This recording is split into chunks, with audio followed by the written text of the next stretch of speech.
Hello, hello. Can you guys hear us? Yes. Yeah, I can hear you. Sweet. Okay.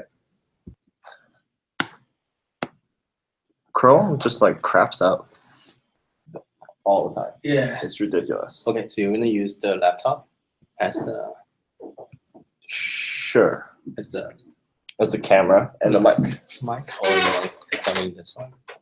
Maybe try. But I would have to like. No, you just do this. Is that the USB? Oh. Let's see if that works better. Need to go to the config and change the. Generally, I have a bad feeling about.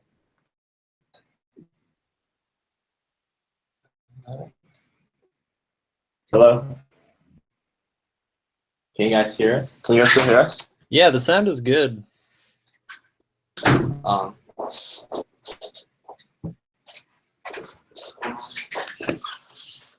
Okay. My laptop. So not too much on the agenda today. Benjamin is going to show the demo for multi-role frameworks today. And I think I saw one agenda item on review requests, so we'll talk about that afterwards. I don't know who added it, maybe one of you guys. Maybe yours. Maybe yours. Maybe Joseph. Who is the third person there? Greg. Okay. Different Greg, I guess. Okay. Okay, so Benjamin, do you want to get started? Yeah. Are you? I am indeed, yes. Okay. Am I? Yes, I am.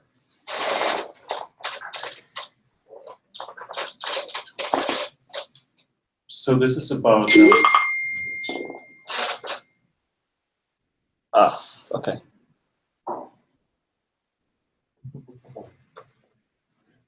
Did you send the Hangout link? I did. I sent it on general.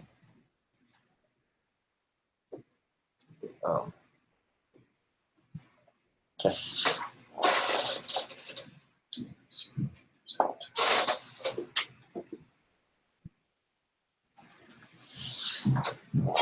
I'm not sure where James is. Yeah, that's what I was wondering. Or if he's in the same room as Greg. Which Greg? I don't know which Greg.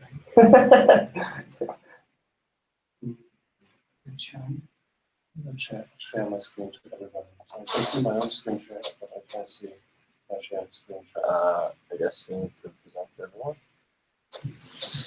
I guess I need to do that. I don't know. What's up there now?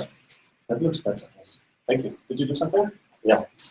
So this is about multi-role support in Mesos, which was implemented by a couple of people, mostly. Yeah, I mean, these people listed here, basically. It's a joint effort, and that landed.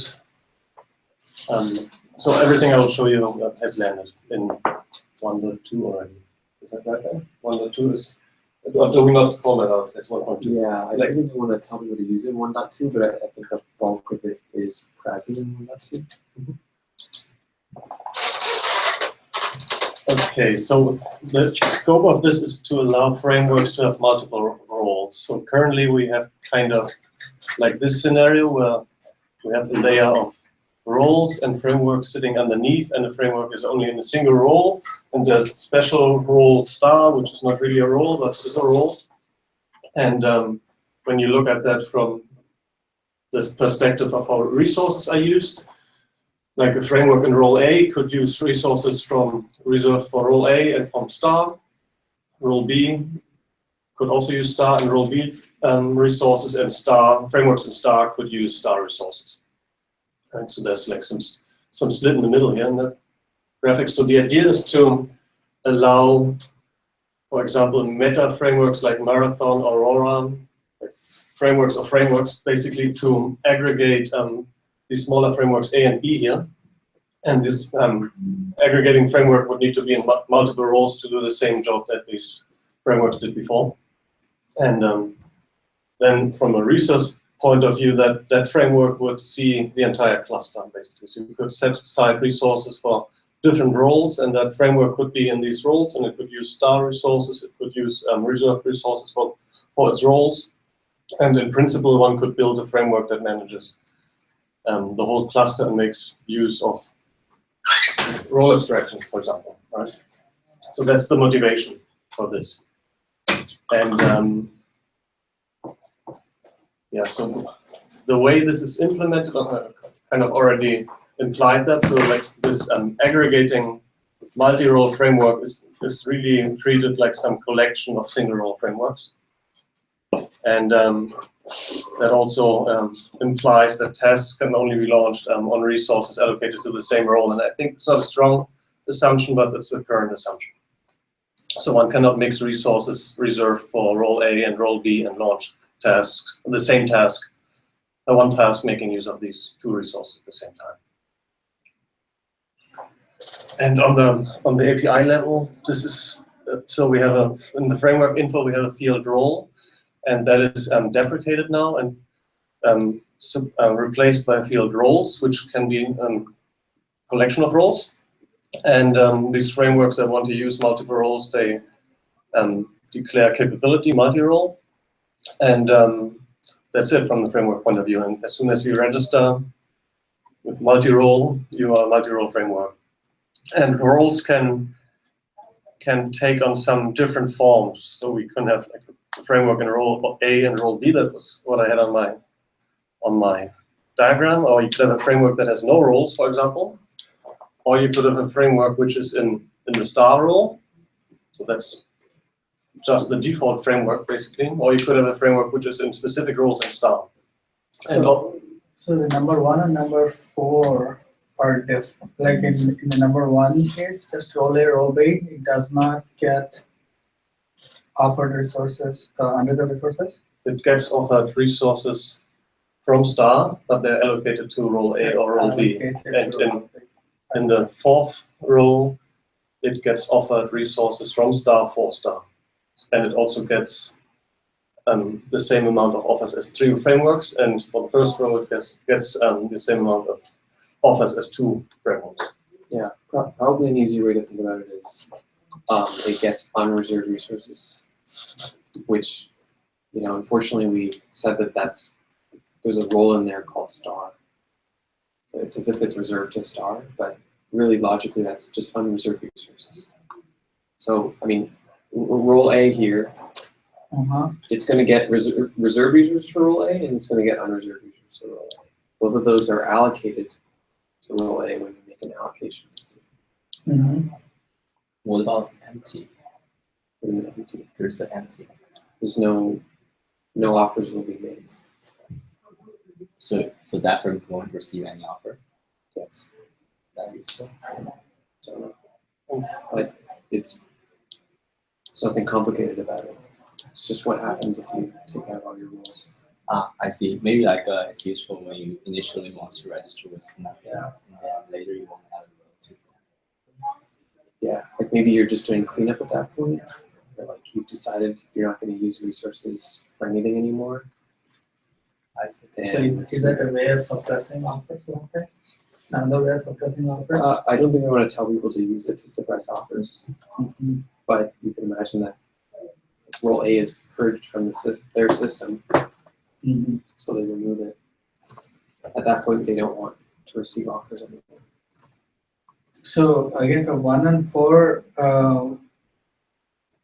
there are more amount of resources that get if it's in the 4th case than in the 1st case. Like for example, you have a cluster with some star resources and role A resources and role B resources. That star is different than this star. Yeah. So Those what are different stars. That's why it's confusing. So Don't think of those resources as being star. They're just unreserved. those ones in the cluster. Yeah. Yeah. So if you have unreserved resources and A and B resources, what's the difference between registering as 1 versus 4? Well, 4 you have an additional role. It's like a role. We called it star. It's a default role. It's going to get resources based on its weight, which is 1. Its quota is 0. And we'll do allocation to that role based on that. Okay. So Much like that thing was called default there, right? It's just another role. okay, and that will only get resources from unreserved resources. Like only Yeah. unreserved resources can get allocated to this one. Yes. Role A resource and role B resource cannot be allocated to that one. Well, that's just generally true. If there's a reservation for a role, it's not going to go to any other role. Okay. And if you have multi-role capability, you're supposed to use roles and not role. Yeah. That's just allowed to use role. You can. Okay. I think we actually took out that deprecation for now until we take the experimental out. So someone complained about that. So obviously, because it's there's nothing. The replacement's not ready. Yeah, I want to watch that. Yeah. It's been changed. Okie dokie, so that's the resources you have. All the allocation magic is, so a framework gets offers for different roles now. So there's an extra field in the resource denoting what the resource was actually allocated to. And that's different from the reservation role. Right? So there's an extra field. And multi-role, since we have some restrictions on what tasks you can launch, as a multi-role framework, you need to take that into account with your multi-role framework. So you don't mix, for example, resources. But you get all the information you need to do that. Okay. 3 demos. So that I have a small multi-role framework and I'll show you how it can start. Should I do that demo? It's interesting, right? I'll show you how it can start tasks, how it can use resources reserved for different roles, and how it can use scope. Okay.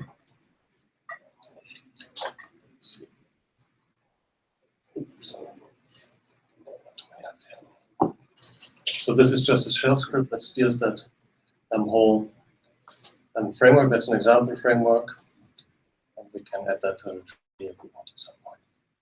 But it's kind of slow, so I'm not sure we want to run it as a test. Okay.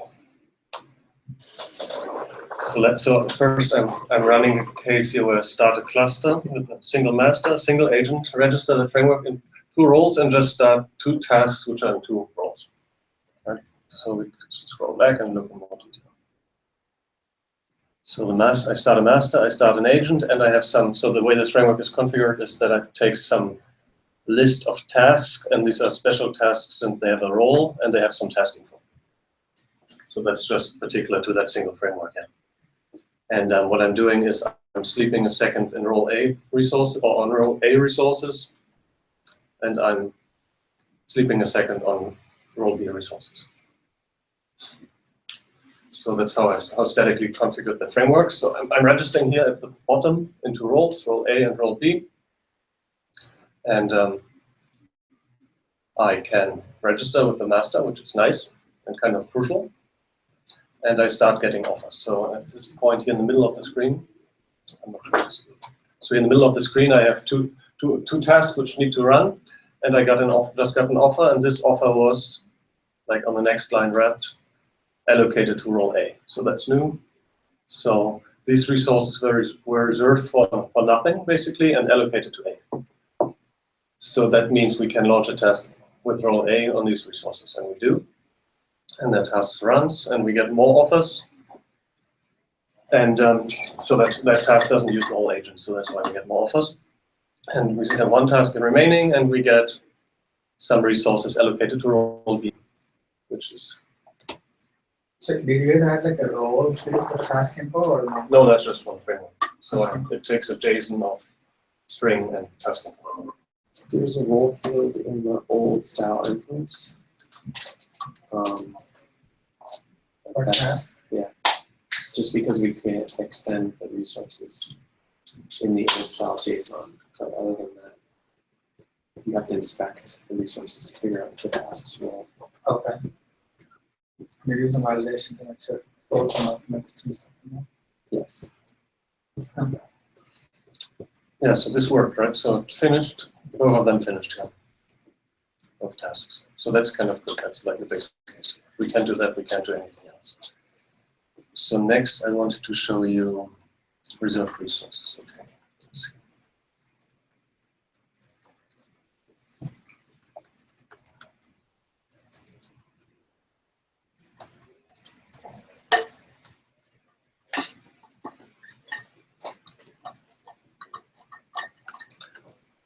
So I'm starting, now we can look through that. So these are the same tasks that I will run, and I again start a single agent. So these two tasks will fit on that agent, and the way I reserve resources here is I allocate or reserve half the agent to role A and half the agent to role B. And like we were able to use star resources allocated to some roles, we should now be able to use role A or role B resources to launch the same tasks.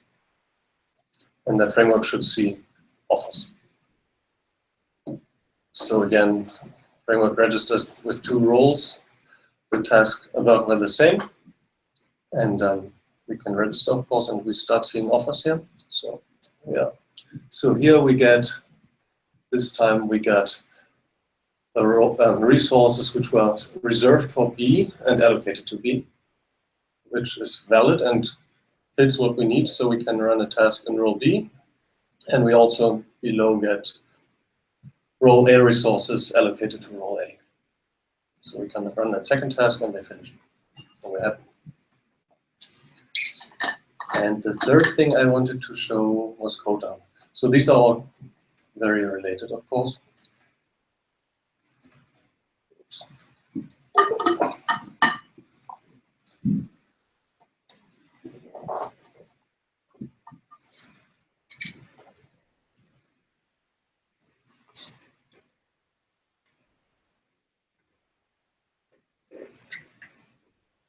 So this does something more complicated, actually. So this is not really related. So we start, what we do here is, let me finish. So this launches like multiple agents, and but I walk through it. So what do we do? So we start a cluster with a single agent, and we set a quota for all the resources we have in the cluster. So the resources on that single agent to role A. And we start the framework in two roles, role A and role B, again that's sleeping. And so what we expect is that we don't get any offers for role B, right? We should. And so that we expect that we will, so the framework registers into roles, and now we should see that we can run one of these tasks and the other one will fail to run because we won't see any offers. So let's start here. So we get an offer for star resources allocated to A. So that's due to quota. So we can launch that task in role A. And it runs and it finishes, and that framework sees offers again for role A, and role A, and role A, and role A, and at some point it just fails, and that's all the resources that agent can give up because we have a quota on all these resources. So that failed, and that framework stops without running everything. So now we launch a second agent and don't have set any additional quota, so now we have some resources quoted away for role A, and we have some star resources that are not part of any quota. And we can start that same framework with two tasks. And now we should be able to run the task. So that's the exact same setup. So we get some offers for role B now. So this is role B, and we get some offers for role A. And we can't really see that that's due to quota, but part of this is due to role A quota, and part of it is just from free resources. And everything can run, and we're happy, and yeah. Okay. So in the last case, role A had quota, but the resources allocated to role B were not quota. Yeah, we added a second agent, so we had more. So before we had everything we had in quota. So there was nothing to allocate anymore. I see. Okay. Cool. But it's kind of very basic actually. So this is like exactly the semantics you expect. So it's like the framework is running two frameworks underneath that run in different roles. And for fair share calculation, is the fair share calculated per framework role pair, or is the fair share calculated for all the roles for the framework? Framework role pair. Framework role pair. So for every instance, like framework share calculator is separated for each. You could think of the Yes. allocation as having nothing to do with frameworks. There is this little wrinkle that today we do fair sharing between frameworks in a role. We just allocate to roles. We don't really care about the frameworks. But we Until- end up sending to framework side. Yeah. The offers. Today, yeah. And that's based on the fair sharing that occurs between frameworks in a role. That's where we charge the framework. But beyond above that, we don't. So if framework exists multiple entries in the training allocator for each role it exists once. Yeah.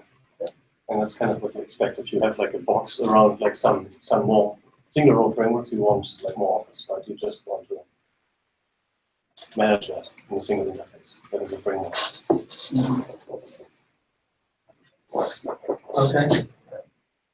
Are there any gotchas that people have to know between a multi-role framework and running multiple instances of a single role framework?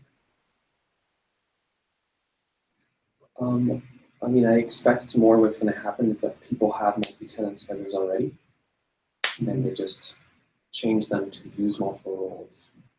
Like Marathon's already effectively multi-tenant. Right? They just don't use roles. Same for Aurora. So I don't think there'll be. It's not like they went from a single role scheduler that isn't multi-tenant into like a multi-tenant scheduler. They're already multi-tenant. They just the point is to use the allocation primitives and Mesos to do multi-tenancy. And if you have like a very bad interplay between like offer timeout and suppressions or like filter, then you could like have some explosion suddenly of roles, so you don't see any offers anymore, stuff like that, right? So it's, So I guess previously if it's a single role framework, it could just suppress its offer stream for itself, and now if it's a multi-role framework, it cannot just suppress it for one role, right? Maybe it can decline it. It can suppress per role or it can suppress all its roles. Did they add that to the suppression? Yeah. Okay, so that's another API change. Yes. To do as well. Added a role for it to suppress. Okay. So it can suppress per role. Yeah. Okay. I think your point is valid though, Vinod. I think the like A and B versus star A and B case is kind of like actually understanding the distinction between those two is kind of iffy. Because you might naively think that AB means that you only get resources from AB. And if you want a reserved resources, then you add star in there. That seems pretty intuitive to me. And so, Well, I mean, let's say that this drawing is a little bit different here. The top star just says unreserved. Mhm. The bottom thing is star or default or whatever you want to call that. Is that still the same case? That it's confusing. I think the confusion is What do you mean? the fact that there's two stars. One star means not reserved. The other star means a role called star, But right? well, That's okay, to so me where yeah, this I mean, confusion I comes up think because for me the biggest thing is there's still no way to say I don't want unreserved resources. right, yeah. There's no way to say that. You could easily not accept them, but there's no way to just say don't even bother sending me. Yeah. And there's not even a way to suppress them. We don't have any kind of more intelligent or like attribute-based suppression, so no. If I it mean, is that was the suppressed, point of it's- filters, not suppress, right?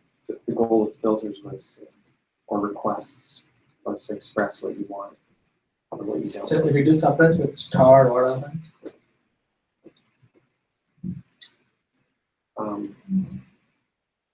You won't get offers for allocated to the star role.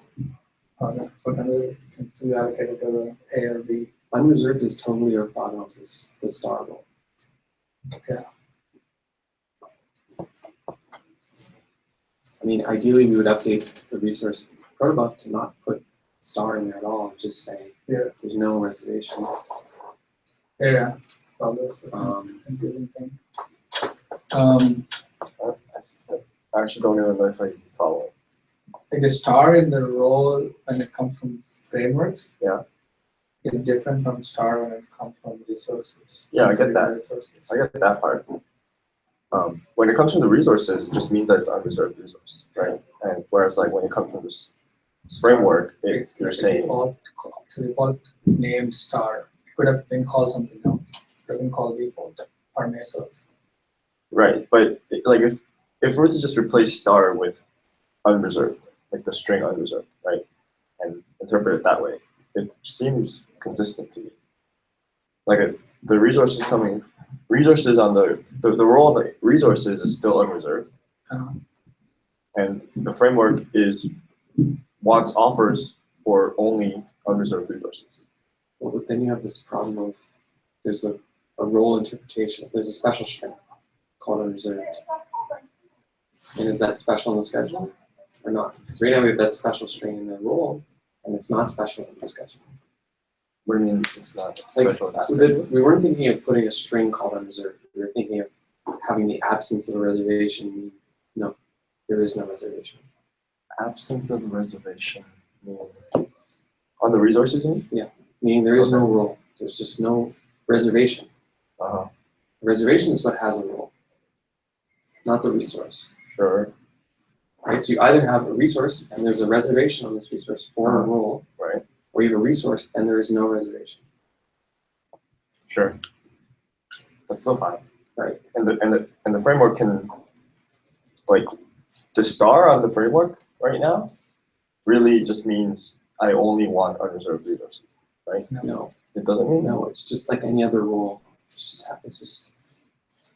But it's like it's the way called- it works out is that framework only receives resources from unreserved resources.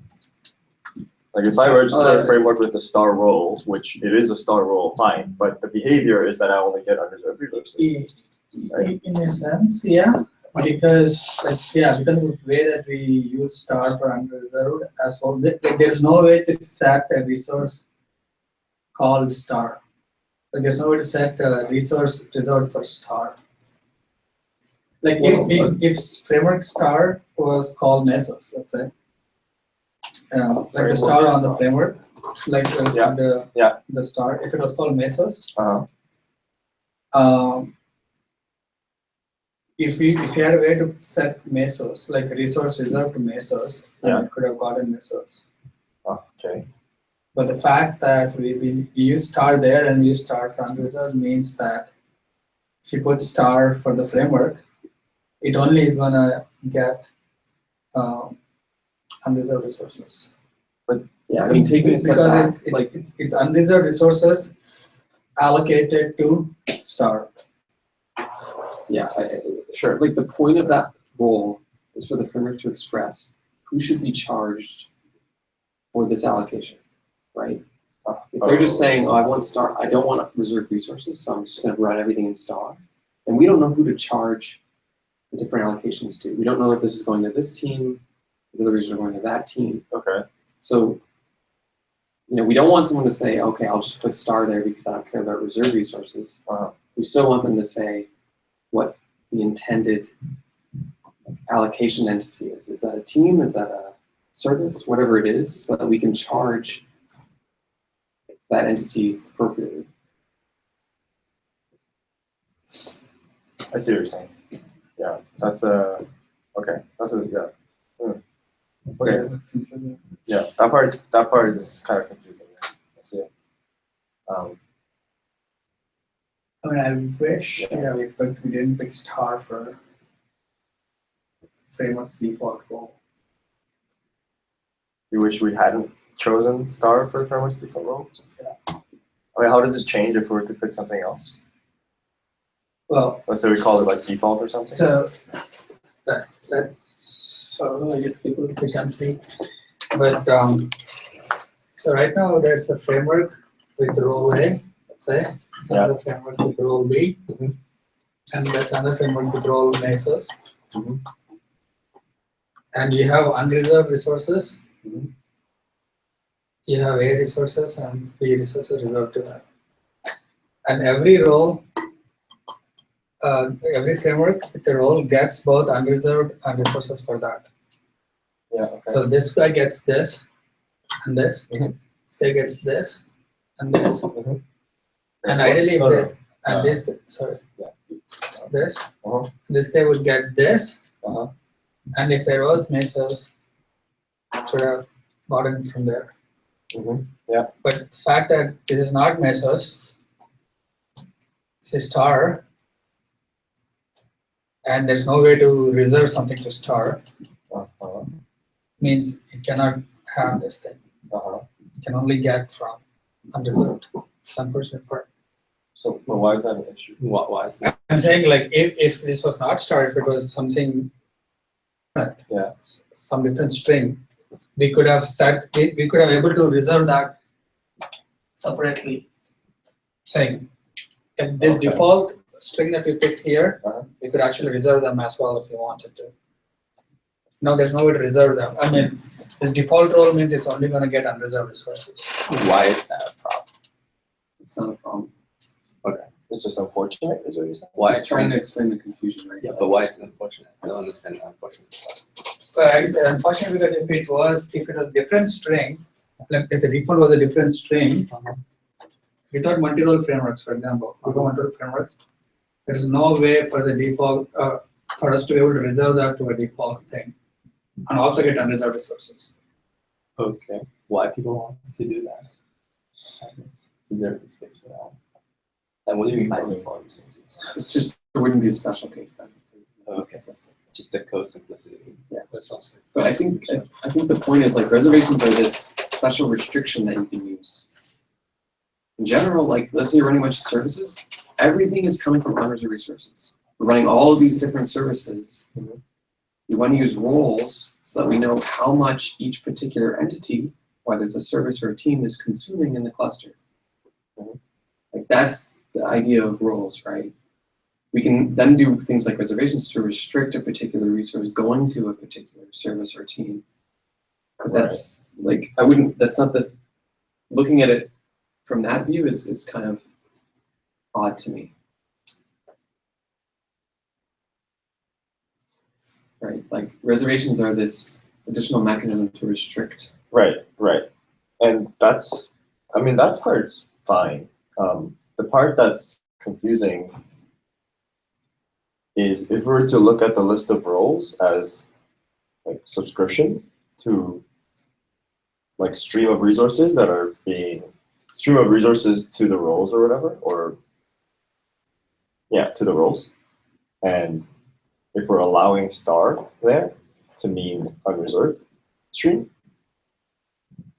Yeah, I mean, it but it's doesn't mean not really unreserved that. stream. yeah, that's It's but like that's default. I think that's what I'm saying is the Default. source of confusion, right? Because like if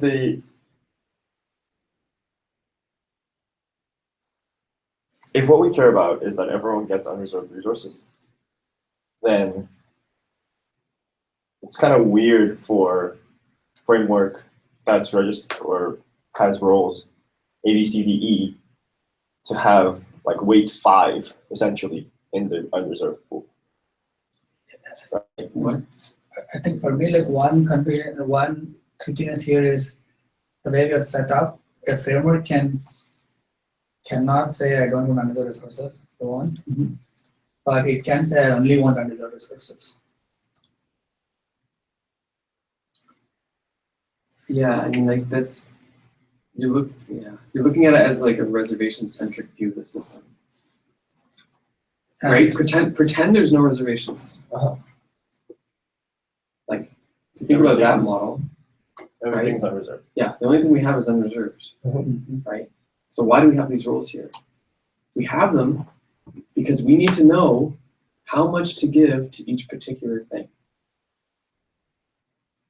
Each particular role.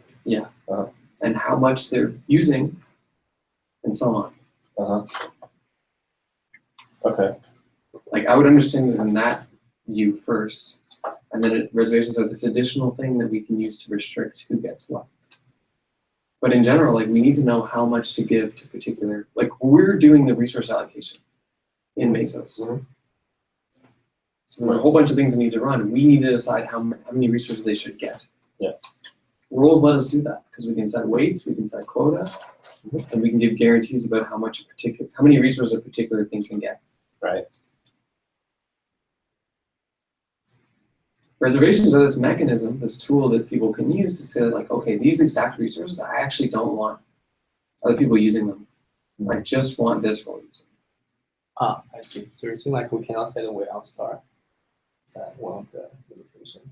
That Well, today you can't set a weight on star. okay. So that you Well, got okay, that. yeah, because I like say I want to set a weight for RA, RB, and somehow star, so that their relative weight is 1, 1, 1, 2, things like that. So right now there's no way we can achieve that. You can't change the weight for star. You can only change the other roles weights. I mean, I guess we kind But of, the relative weight Theory. between yeah. row A and star is not settable. It's settable because you can set role A.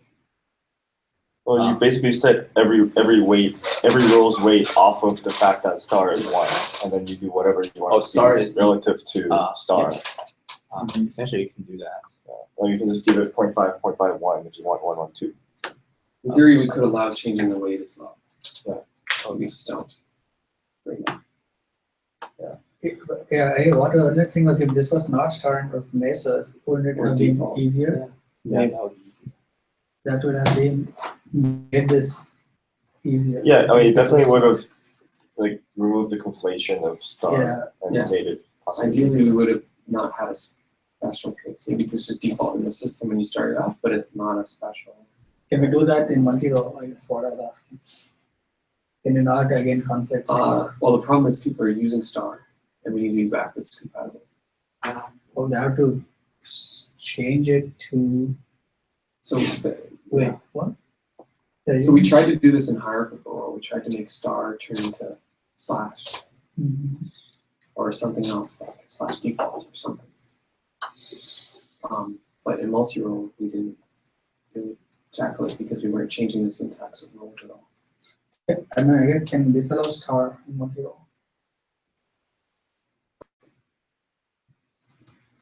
We could, but they're two orthogonal problems.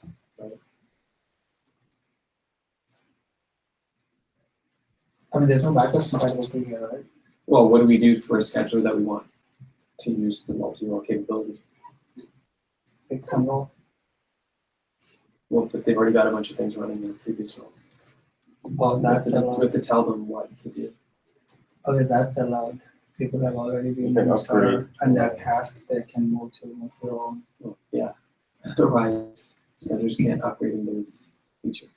So that's why we need to allow that. We honestly didn't think about mucking with role here because we didn't change. We're not changing anything related to role. We're just letting schedulers use multiple roles. It was only when we talked about hierarchical role that we were thinking of maybe also getting rid of star. You're going to get rid of We were star. going to, but not anymore. Okay. I guess Greg has some commentary. Oh, okay, it's such a core channel. Okay. Any other questions from any of you guys who are online?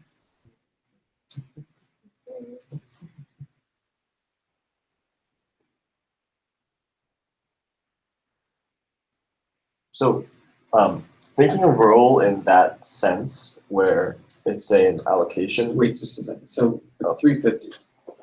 Do we have It's 350 already. 7 to 10 minutes? We have 10 minutes. Okay. I wanted to, well, we wanted to get to the review request stuff, Right. although I don't know where James is. Which James? James Peach. What was it the one who added it? Yeah. He Okay. said, Is he he said, going to YouTube? Maybe he's watching on YouTube. oh, maybe. But what's the actual comment? I just saw something about there's too many review requests is what I got from that. Too many review requests to him or from him? Just Just in in total. the project in general, I think was the 400, I comment. think it said.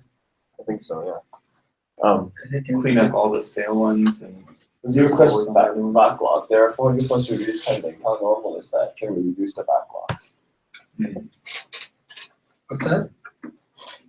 The comment is, or the note is, review request backlog. There are 400 plus reviews pending. How normal is that? Can we reduce the backlog? so I know yours went and closed out a bunch of old reviews. We might need to do another pass on that and make sure that we're not ignoring some of these. Yeah, it went from 800 to 300. And now it's back to 450 or so. Vinod and I are going to go through and try and find some of the chains that are in there and message the people to see if those are still being worked on or they can be closed. About 250 to 300 of the reviews are part of feature chains that we aren't working on anymore. Oh, okay. That's what I was going to ask is, are they just things that we stopped working on, or are there actually reviews where we probably should have looked at them, but we didn't, we just ignored them by accident? There are 50 to 100 that are small things that we should probably look at. But the rest of them are feature chains where we've decided to deprioritize them either as reviewers and the contributors still are interested or both sides. I don't know. I have a lot of reviews. No way for me to catch up on the reviews. Right, that's kind of the problem. Like there are certain people, for example, G, who have 100 plus reviews in their backlog. Holy shit. Yeah, I guess is there a way for us to signal that we're not able to review and remove yourself from the review request or tell the contributor that you're not going to get to it? Yeah, so I wish I would have some labeling support that I'm not looking at that for now. So that we can Yeah. I mean, let them know that we're not actively looking at that. So they have some expectation on it. But there's a limitation on the review board. I think one of the hopes was that as we added new committers, that load would get distributed. Maybe at the next committer meeting, we can see how we can distribute that review workload more evenly. Okay. Okay, let's. Is there anything more we can talk about here as aside from an action, like put an agenda item to the committee's meeting to talk about how we can distribute the workload a little bit more? Yeah, I guess we need to first look at what is the workload that different reviewers or different committers are having, and see if we can actually see that. We can see how we can balance that out a little bit more.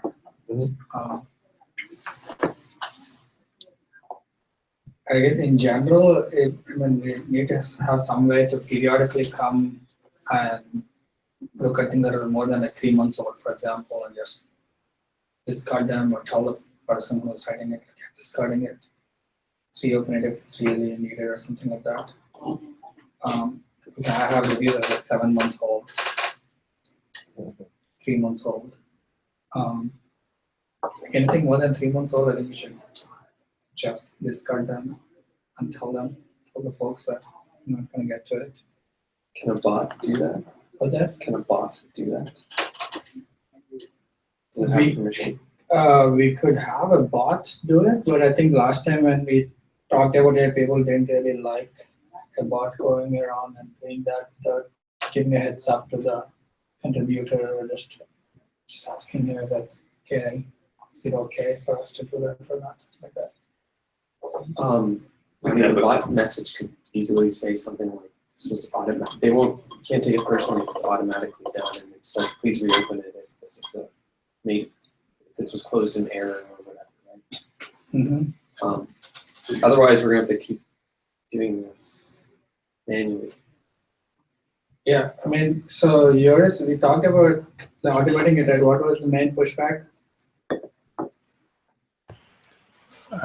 The main pushback was that one, people might be frustrated that they still wanted their thing committed and they didn't get a reviewer. And two, there were maybe 10 or 15 out of the 300 reviews that, while I was manually closing them, turned out to actually be valuable. And Greg and Joseph, for example, worked to just get those committed.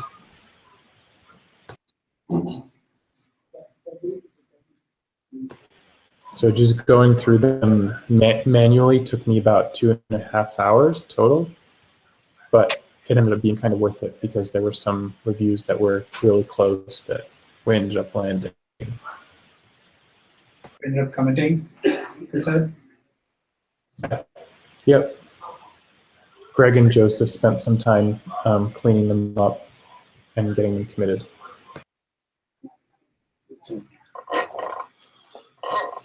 Okay. I guess maybe we can try the bot. Yeah, I mean, I've seen projects where they, go around and give a warning and then close it or whatever. And I've had my patches being closed before, I think, and I was like, oh, well, I'll just reopen it because I want to keep working on it. Just continue or whatever. But yeah, I mean, I can understand the hesitance. We could also notify people when they are discarded to give them a heads up. That might make it a little less rude, or the perception might not be so bad. Yeah. You mean put a comment on the review in addition to discarding it? Oh, I get. Oh, would that trigger a notification anyway? The discard? No. Yeah, maybe putting a comment would be a good idea so they get an email. Yeah, that's what I did last time. I had a kind of de facto message that I posted as a review on it, and then I discarded it so that it would send out an email to the person. Right. And Ben's point is that the bot can do that. Can leave a comment saying like, hey, Right. it's getting old. If it's stale for another week, we'll get rid of it or whatever. Yeah, I guess most of the patches that were valuable were ones where the contributor is gone. Right, so they wouldn't come back and show up and say, hey, I'm going to reopen my review. It ended up being that we thought they were valuable and ended up just committing them. Right. Yeah. I mean, I think the difficulty in the current state is that there's just like so many reviews that it's difficult for all of us to kind of like gather around getting them reduced because there's just a hopeless amount of them. Yeah, but there's not actually that many that don't require a specific maintainer. There are maybe 50 that are kind of random things people have posted that are independent and low burden. The majority of them are feature chains. I see. Huh. Okay. Yeah, unfortunately, James, yeah, I'm curious, like, why he asked this question. Because that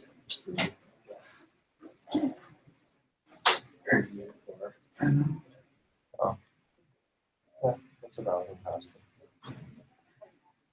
Okay. Yes, we're out of time. Yeah. Anything else anyone wanted to bring up? No? Benjamin, thanks for the demo. Appreciate it. All right.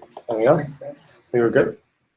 Any thoughts on graduating the HTTP and TCP health checks for Mesos 1 and 2? So I asked Alex R, and then he said he was waiting for Windows support. What he said, and he said there have been some proto changes, which we might want to hold off then if we do proto changes. But I don't think we agreed to the proto changes. I thought we said we were going to do that in YouTube. I don't know what he's talking about. And Windows, I don't know if we're actually stopping people from graduating if they haven't touched on Windows. Windows is pretty new. So I think in my mind, I think we should be able to do that. Unless, I mean, Alex R is the maintainer, so he gets the final say.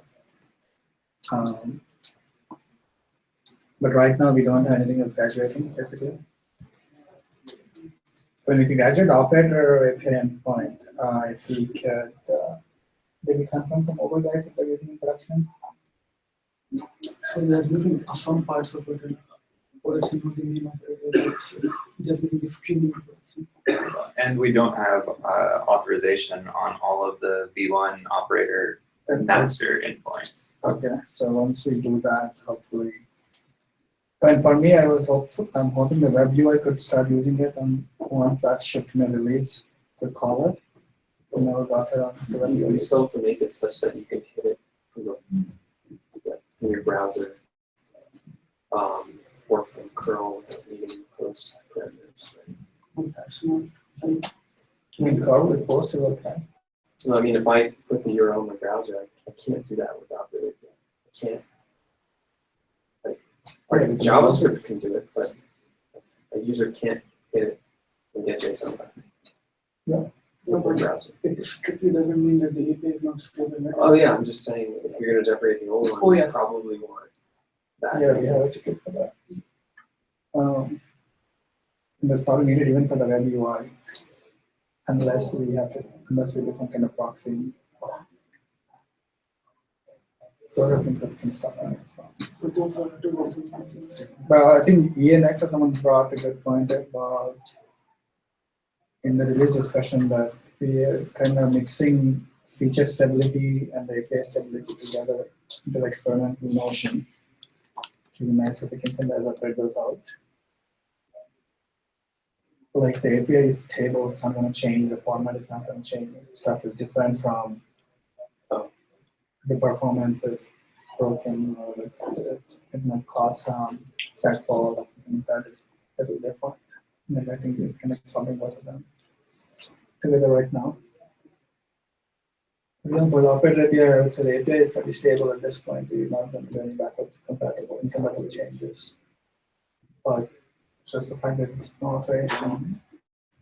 And for some of the endpoints, no one has really tested it, the performance for production, stuff like that. So we're not calling it. Even though we called scheduler production, but no one using it.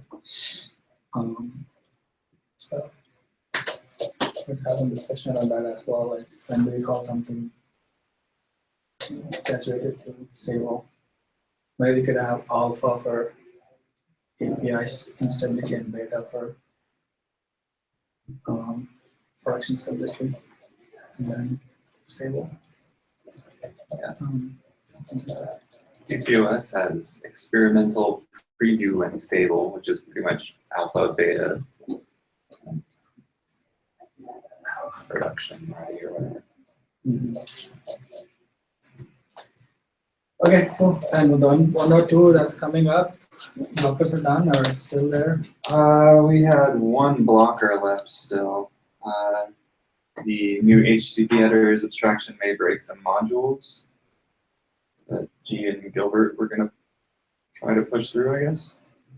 But still, Oh, HTTP header? yeah. Oh. It breaks some modules. It's reviewable. That's for 1.2. 1.2. We added them in 1.2, and now they're essentially breaking things. Did that break the 1.9 release as well? Or? No, not yet. didn't break anything, but anything. I guess you guys had to adjust the module. Yeah, exactly. So we had to fix the work modules. Okay, yeah, I'll make sure. Yeah, so Gilbert's got some patches, but it doesn't look like they've been reviewed by you yet. I don't have time to. I'll get back to you guys. So that's the only blocker? That is the only blocker for 1.2 right now. I've got updated change logs that could use a little more attention, as well as the upgrade guide, but I mean, I can just land those and open it for a vote whenever. And that's not going to break anything. Having an incomplete change log. Okay. Okay. All right. Thanks. Thank you. Bye bye.